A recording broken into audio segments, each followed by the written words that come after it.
ज्ञान का अंत नहीं होता छात्रों।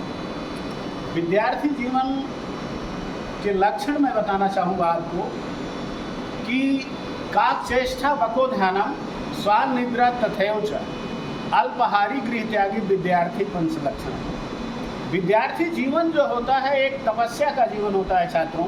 आज परिस्थितियाँ वातावरण बदल गए हैं, तो जो है कि काकचेष्टा, संस्कृत पढ़ते होंगे आप, काकचेष्टा इसका लक्षण विद्यार्थी का मैं हिंदी रूपांतर कर रहा हूँ आपके सामने। तो विद्यार्थी का लक्षण है, विद्यार्थी की पहचान क्या है कि काकचेष्टा, कौवे की तरह जो है ध्यान दे रटना चाहिए। काकचेष्टा बको ध्यानम, बकुले की तरह ध्यान देना चाहिए। कहाँ पर? जब अध्यापक आपके आचार्य वृंद आपको शिक्षा दे रहे हैं विभिन्न विषयों की, तो आपका ध्यान जो है केवल उस सब्जेक्ट पर होना चाहिए, तभी आपकी समझ में आएगा, वरना नहीं आएगा। तो बकुले की तरह विद्यार्थी को दूसरा लक्षण है ध्यान देना चाहिए। काकचेष्टा बको ध्यानम स्वान निद्रा। स्वान मीन्स जानते हैं क्या होता है? कुत्ता। कुत्ते की तरह स्वान निद्रा, सोना चाहिए।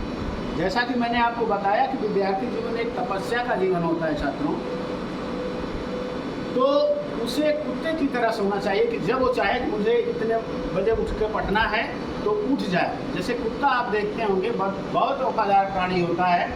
सभी प्राणियों में कुत्ता जो है बहुत ही वफादार प्राणी होता है। तो कभी भी आप जाएंगे रात में सोते हुए तो वो पद चिन्हों की आवाज़ सुनेगा जब, तो वो जग जाता है।